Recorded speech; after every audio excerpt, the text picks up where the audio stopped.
Now, any questions? We're going to pause for questions, dialogue, comments. Yes, sir. I have a question. Can you please talk about money and relationships, as far as where security plays and where contentment plays? Because I have a job, but it may not be a $1 million job, but it's enough to have a lifestyle which you can be happy.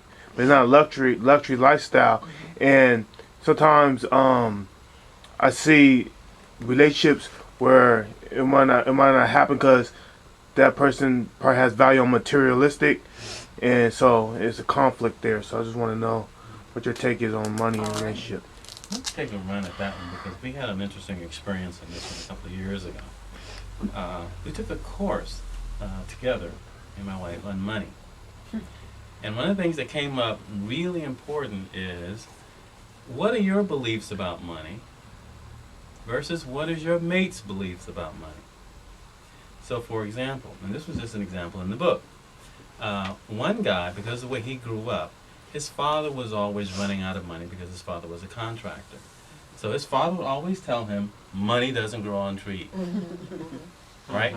And this set his mentality about money, right? His wife, however, came from a very well-to-do family. And so her father would always go out taking her shopping, right, for everything that she wanted. So her value about money was the man's job was to always have as much money as I needed to get what I wanted, right? So when they first got married, she'd just go out and spend up the kazoo, and he'd be saying, money doesn't grow on trees. These two people. This is a recipe for conflict, right? So the thing I think we have to understand in a relationship is, what are your beliefs, patterns, values about money? What is the other person's? Can we now talk about that? Can we now understand where there may be conflicts or overlap, right? Because believe me, it's really not about the amount of money you make, it's what you do with it, right? And you, for example, who knows how much money you're going to be making 5 years from now? Or 10, you could be making 3 or 4 times as much money as you're making right now. Because you may have an idea, you may strike up a relationship, whatever may happen. You know, the world is wide open. So no woman can marry you and say, well, you only make so much money, because she doesn't know. Same thing can happen to her. Money goes up and down. But the important thing is the pattern. It's not about the money. It's about your beliefs and values about the money and how you hold those differently and how you communicate about those. And if it doesn't, and I think what I hear you saying is perhaps someone may judge you that you may think would be a potential mate, but that person is defining you based on you don't make enough money, or I don't think the person is saying I need more things or materialistic. I see the head shake, I see the amen next to you, right? So what we're saying is that perhaps where you are right now today, if you were going somewhere and someone, a potential mate that you may see, has said, I don't want to talk to you because you're not making enough money. My recommendation would be that if that is all that person sees, then you don't need that person. That is a great indication that is not your mate, okay? Oftentimes, I believe that we take blessings for granted. Some people do us favors when they say, no, I don't want you. That is the best. It may hurt a little bit at the time. You may feel, rejected. You may feel like, oh, this is, but I like you. But if that person says no, they may be doing you I won't say they may. They are doing you the best favor in your life. Because if there is a woman that has the depth that you need, and you present yourself in such a way that attraction is there, it will not be a question of how much money you're making now, because your mate will become one with you and see a way that we can make some money. And I'm saying on a whole nother level, that's a helpmate. But if you're saying that there's somebody that's just going to drain the pipe anyway, that even if she married somebody who had a lot of money, she's still going to do the same thing. So then it's not the depth of the relationship that you desire.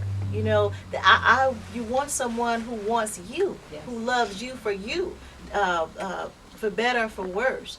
And at the Exactly. same time, you need to know that the money helps you to do the things that you That need you've been to born do, to do. that you've Right. been born to do. Everybody has a divine gift, so don't define yourself by the lack of, but focus on what is it that I could be doing, because everybody could be doing something. You know, I just feel that way. The other day I was just thinking about some things, and the door was a little cracked, and it was a double door, and I thought about it very deeply, and I said, you know, the door being cracked can represent a lot, because if there's enough light in, only empowered people who feel as though they are empowered enough to open that door, those are the people that open the door.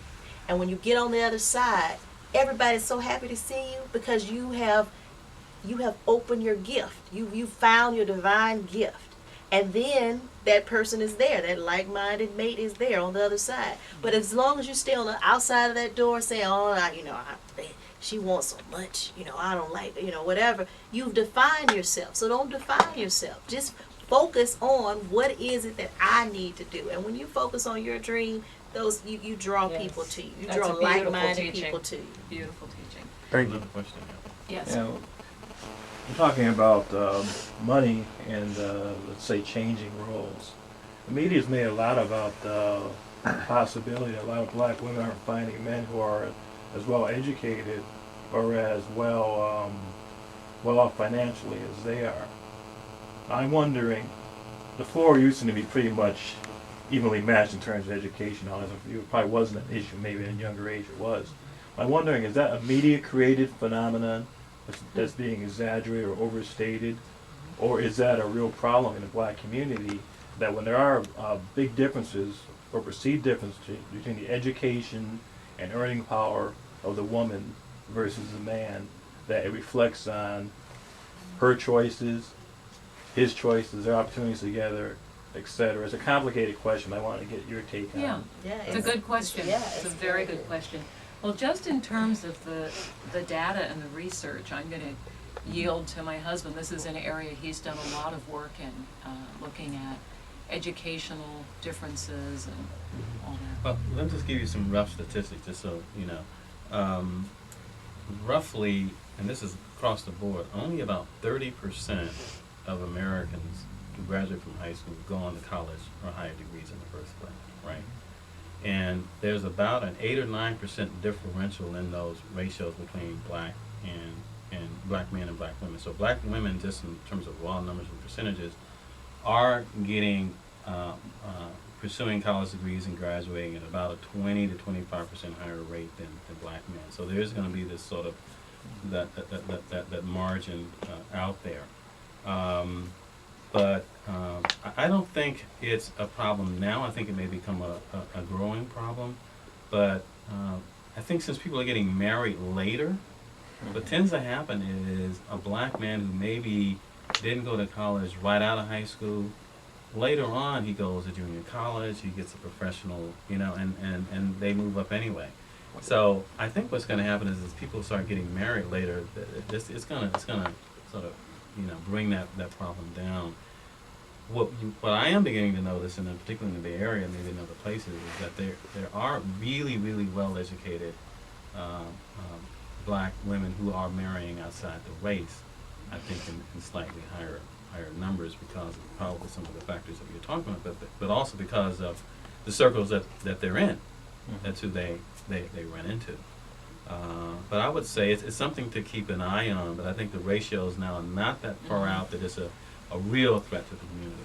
That if it feels it's good getting used, oh, you just keep on using me until you use me up.